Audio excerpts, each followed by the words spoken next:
Shalom, salam sadis, salam hari Kamis. Ketemu lagi di channel Sayur Bening.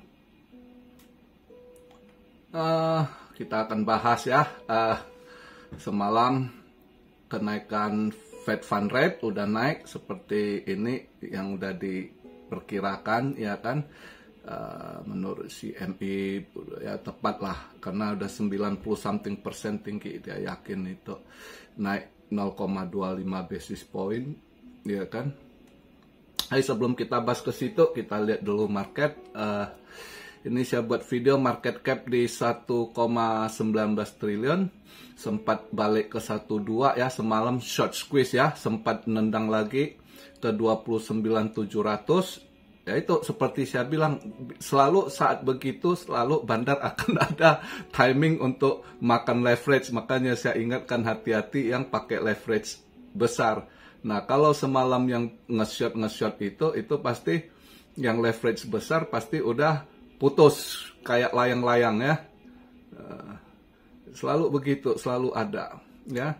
Dia short squeeze di 29.700, akhirnya balik, daily candle-nya nutup di 29.300, posisi sideways ya. Jadi itulah selalu ada masa dia. So, udah tahu momen-momen begitu tuh volume kecil, bandar selalu akan manfaatkan untuk makan market di mana yang lebih berat. Oh, mencondong banyak berat di short gitu kan. Udahlah langsung disikat short squeeze ya. Selalu sering kejadian begitu. Makanya saya bilang kemarin saya kripto tuh nggak ini. Nah emas, congrats yang kemarin ikut emas lumayan dapat ya. Ya puji Tuhan lah dapat juga rezeki gitu ya. Ini volume naik balik ya, semalam drop. Ini udah mulai naik balik, volume ada 15,5%. Volumenya sekarang di 30,5 billion. Dominance menurun ya, lumayan ini buat kasih altcoin nafas ya. BTC dominance di 48,2. Ini yang buat apa, tapi fear and greed-nya justru turun. Kemarin masih 54%, ini walaupun netral di 52% fear and greed-nya ya. Ini saya buat video Bitcoin di posisi 29.461, ETH di 1.879, ada kenaikan 1,2% ya ETH ya. XRP juga ada kenaikan 1,8% yaitu di 72 sen ya. BNB juga hampir 1% naiknya 240 ya. Cardano 3% di 31 sen. Solana lumayan. Solana semalam naik sampai 9-10% ya, ke 25 something. Itu karena Solana di listing di LCX semalam. Jadi, rupanya saat kondisi Solana juga ada yang nyorong gitu ya. Tron 82 sen masih ini. Si Justin Sanahan mungkin banyak yang nge-short dia ya. Itu kalau nge-short Tron dengan leverage tinggi semalam putus juga itu saya rasa ya. Stellar juga naik di 9,5%, 10% juga ya. Chainlink naik balik 6% sekian ya. Setelah lewati event ini, dilihat ini kakek Jerome nggak hawkish sih semalam, dia nggak dovish, nggak hawkish, standar. Itu standar basa-basinya gitu ya. Jadi apa yang disampaikan semalam itu udah seperti saya lihat pertemuan dia minggu kemarin itu yang dia bahas soal belum bisa nurunkan ini core-nya, belum bisa ke 2%, seperti itu, lebih kurang hampir sama sih gitu ya. Jadi standar semalam itu dia nggak hawkish, dia juga nggak dovish gitu. Makanya market nggak gimana juga ya. Jadi semua udah terima, udah tahu dia akan naikkan 0,25 basis point, di mana sekarang sudah di 5,5%, ya. Jadi semalam itu yang dia bahas itu sebab kebanyakan standar aja seperti sebelumnya yang udah dia sampaikan gitu. Cuma sedikit tambahan, bahwasanya di bulan 8 ini kan mereka summer holiday, mereka nggak ada pertemuan gitu ya. Pertemuannya di bulan 9. Nah, di bulan 9 itu nanti lihat lagi yang based on data. Jadi apapun nanti keputusan yang akan dibuat itu masih mereka based on data ya. Biasa seperti itulah basa-basi dia, yang dia ngomong, kita masih harus lihat data lagi untuk buat keputusan ya kan. Indikatornya ya seperti biasa, core CPI ya kan, terus unemployment rate, core-nya juga dia patokannya di core, mencondong di core bukan di indeks gitu ya. Dan beberapa hal lah, PMI juga ya kan. Nah terus, lucu sebenarnya gini ya, saya lihat ini ya, buat saya pribadi, saya punya analisa ya, dengar baik-baik, saya nggak mau nanti kalian salah persepsi, salah tafsir sendiri ya kan, karena kadang yang literasinya rendah terus ngecap akan jadi begini. Buat saya, ini saya pribadi, saya lihat keadaan begini setelah Fed Fund Rate dinaikkan 5,5%, terus next lihat lagi data yang dimana ekonominya makin anjlok. Sebenarnya ini jelas sekali buat saya, langkah yang Jerome ambil ini adalah langkah yang mematikan ekonomi Amerika, ya.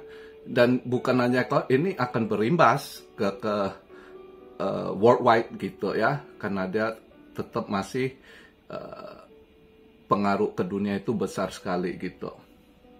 Jadi buat saya itu, saya masih ambil posisi hati-hati, karena dengan dia buat keputusan gitu, terus next dia gantung lagi, kita lihat lagi bulan 9, yang dimana sebenarnya udah nggak bisa dipaksakan, tapi saya yakin dia itu entah siapa yang order dia dibuat keputusan gitu, itu penghancuran ekonomi mereka sendiri gitu, yang dimana banknya udah pada rontok ya, dan dimana pada hari ini sebenarnya mereka ada pertemuan.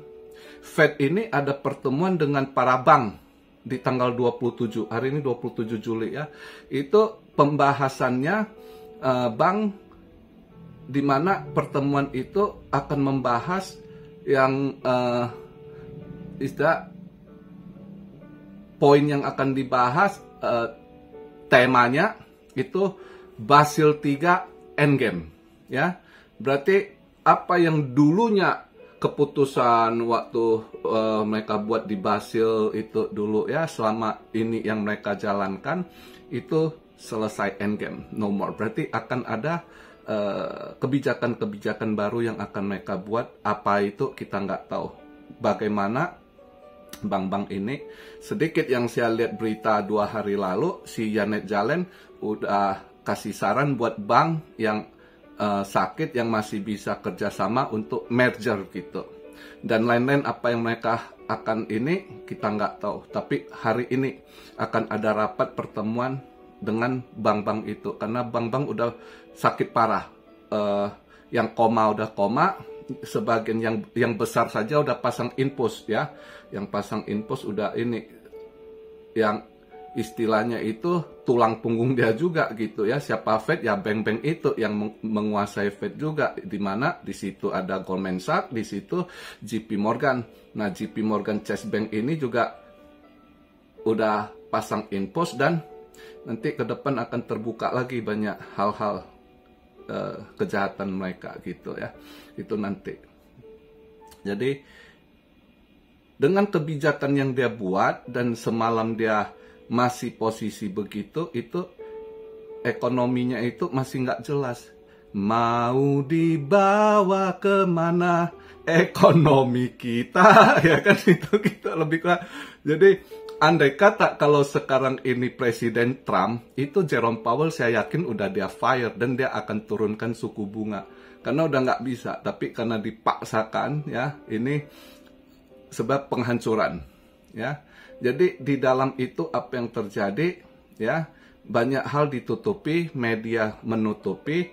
Kalian pasti nggak tahu, kalian kalau lihat berita nggak bakal keluar. Sebenarnya di Amerika sekarang di langit-langitnya itu militernya aktif sekali patroli sekarang. Tiba-tiba entah apa, saya nggak tahu, aktif. Terbang sana, terbang sini militernya, patroli. Ke depan akan ada hal-hal yang terjadi, kita nggak tahu gitu. Ya, jadi masih harus hati-hati, ya. Dia ini loh, dia si Jerome Powell untuk anggotanya Fed udah nggak akan bahas masalah resesi. Nah di situ kelihatan lagi mereka nggak mau bahas itu, nggak mau ini, itu seolah-olah hal-hal ini mau ditutupi, seolah-olah mereka fine aja. Dan dia ngomong ekonomi membaik dari mana gitu, ya kan? Itu bank makin rontok. 2 hari lalu PacWest Bank atau apa rontok lagi, ya. Jadi korporasi, ya kan, terus tutup, yang gede-gede lagi, ya kan, terus tutup. Jadi hal-hal begitu apa yang mereka sampaikan nggak bisa kita ini, hati-hati dengan media gitu. Media-media mainstream di sana itu ikut arahan mereka. Jadi makanya saya nggak pernah, saya selalu berita yang mereka keluarkan nggak akan saya telan mentah-mentah, selalu akan saya cari data yang benar nggak ini berita, ya kan, kita cross check lagi gitu. Karena banyak itu akan diatur.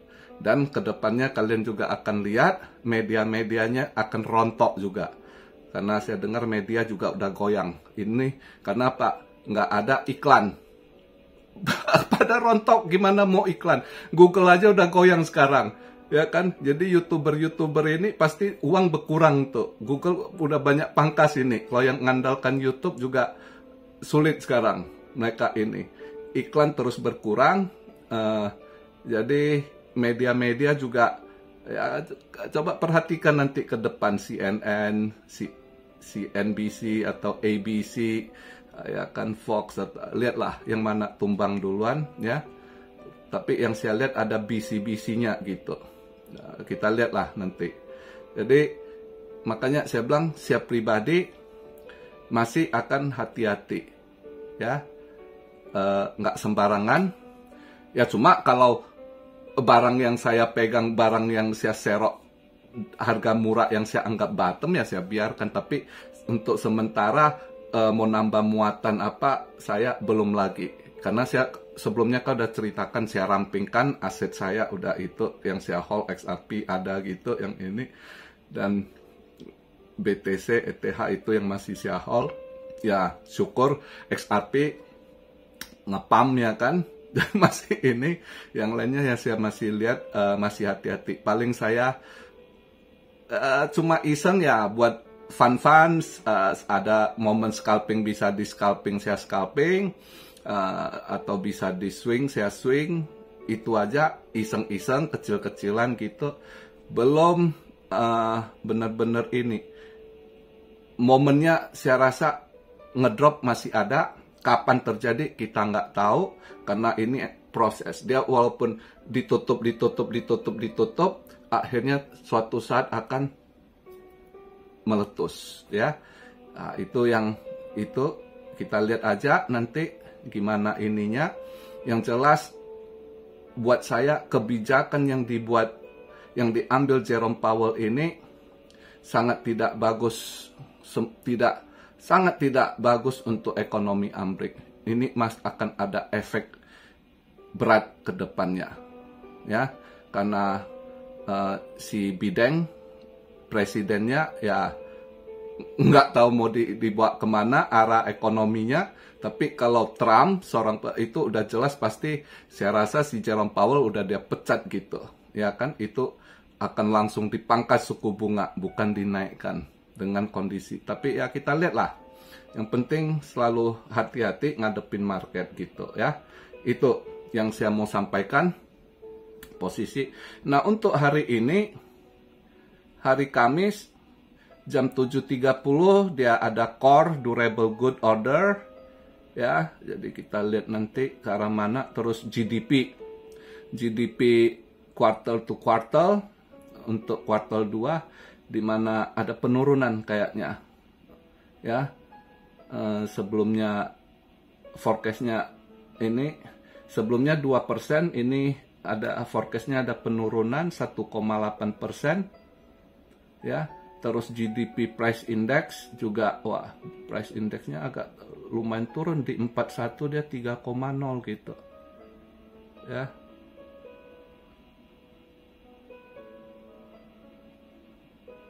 Terus juga bebarengan initial jobless claim itu juga angka pengangguran ada kenaikan ini ya. Sebelumnya 228, ini forecastnya 235 gitu ya. Dan juga malam ini jam 7.45 juga ada ECB press conference. Lumayan ada event juga hari ini ya, event-event. Terus 9.15 ECB President Lagarde speak. Ini ECB press conference ini kadang bisa efek ke dolar juga itu ya. Compare to euro dollar itu biasa agak ngefek juga kalau dia ada apa. Kalau kondisi saat ini market Asia dolar agak diskon, lagi tertekan, drop ya, makanya BTC agak hijau dikit, emas agak hijau. Saya ngambil keputusan tadi sebelum saya buat video, saya cek bentar, saya lihat emas hijau, saya ambil sell di 1978 tadi ya. Di 1978 saya ambil sell gitu. Karena beberapa hal. Poin pertama, ini dia nggak ada di event ya, tapi ada pertemuan si Jerome Powell ini sama bank-bank ini, nanti apa keputusan yang saya pikir kalau efeknya bisa dolar menguat gitu ya. Tapi kapan, jam berapa kita nggak tahu, karena ini juga ada GDP. Mungkin malam ini market itu volatile juga loh ya. Market agak volatile, tapi intinya saya patokan saya pertemuan Fed dengan para bank malam ini, yang memang nggak ada tertulis di event sini, tapi saya tahu ada pertemuan pembahasan Basel III Endgame, bank-bank yang masalah itu ya. Di situ mungkin nanti bisa aja dolar menguat gitu. Nah, dolar menguat, saya rasa emas akan merah. Nah, itu kenapa tadi sebelum saya buat video ini, sejam sebelum itu di posisi 1978 saya lihat ya udah saya ambil sell gitu. Jadi emas ya ambil posisi sell gitu ya.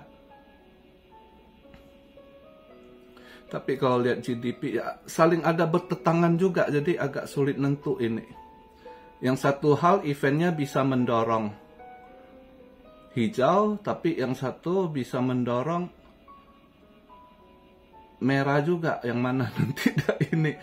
Jadi ini juga terlalu pagi, dia jam 7.30 ya, durable good GDP juga 7.30. Jadi saya lebih patok mungkin pertemuan itu pembahasan bank lebih telat gitu. Bisa aja nanti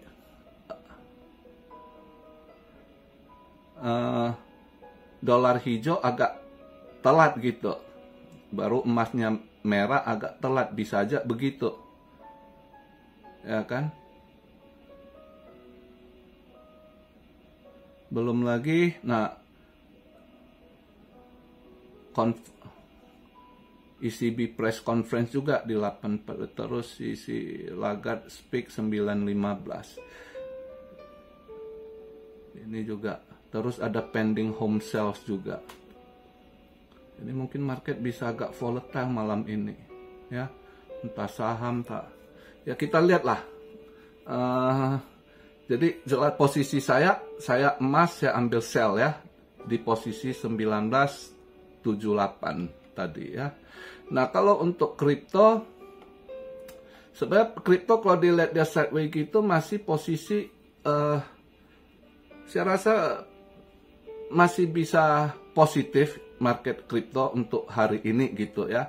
Untuk hari ini saya merasa masih positif gitu untuk malam ini ya. Setelah lihat yang mereka tunggu,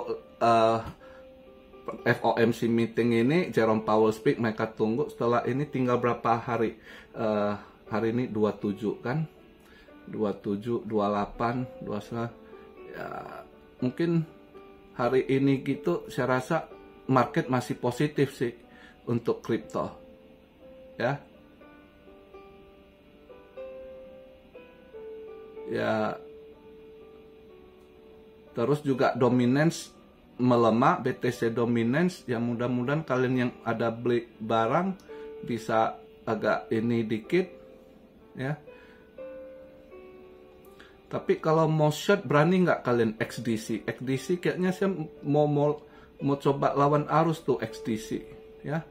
Di 62 sen, dia 6 sen, 6,2 gitu ya, 6 sen, 2 something ya.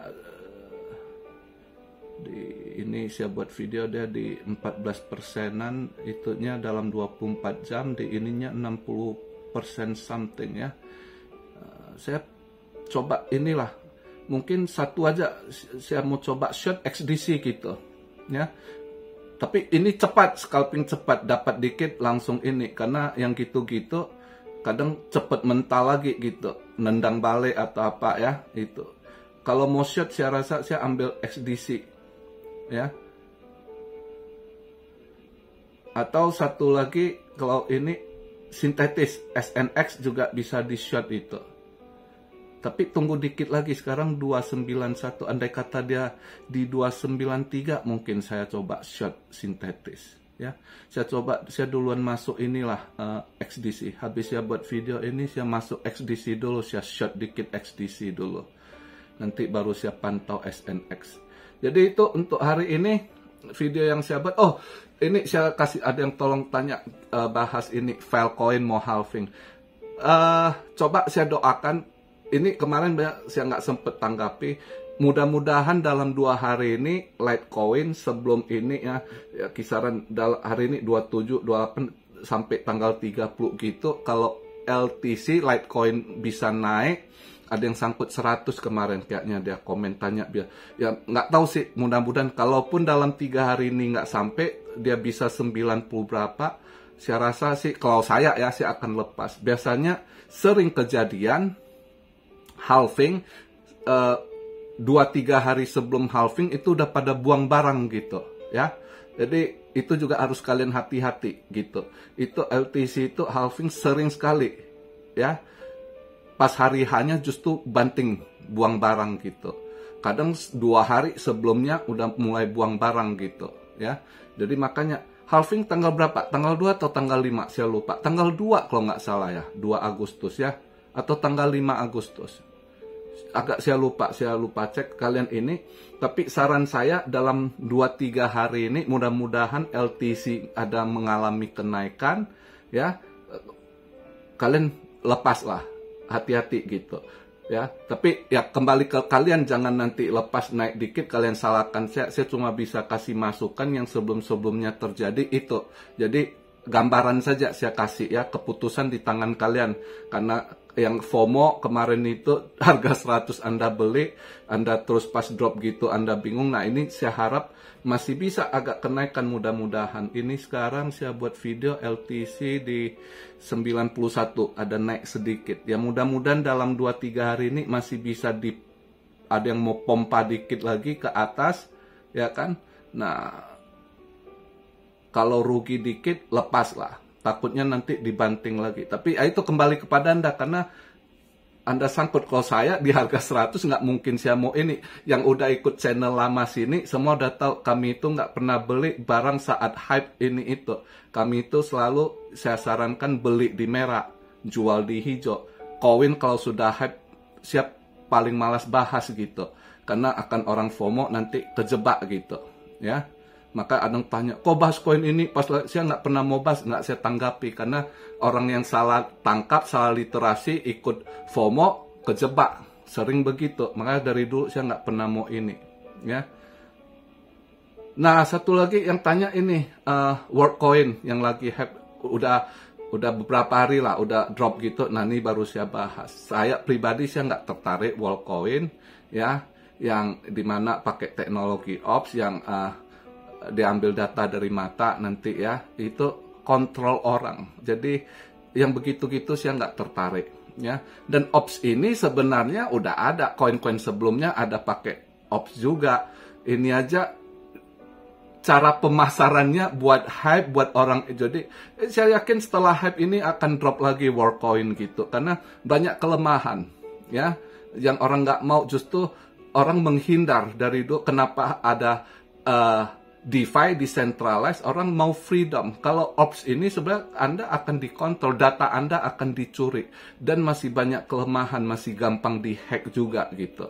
Ya, dimana Anda udah kasih data Anda lewat mata, di scan gitu kan, pas Anda mau ini, data Anda dikasih, nanti masih banyak celah. Termasuk si Vitalik Buterin juga komen, ada 4 kelemahan daripada Worldcoin gitu ya.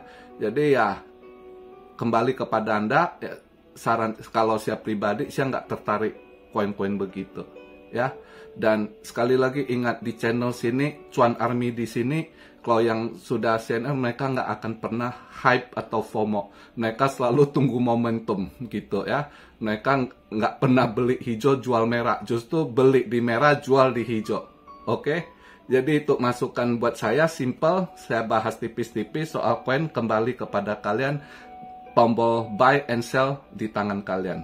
Oke, jadi itu aja pembahasan di hari Kamis malam Jumat. Seperti biasa, lemaskan ototmu. Salam Rio dari Tokyo. God bless you all. Be blessed, be blessed, be blessed. Immanuel, haleluya.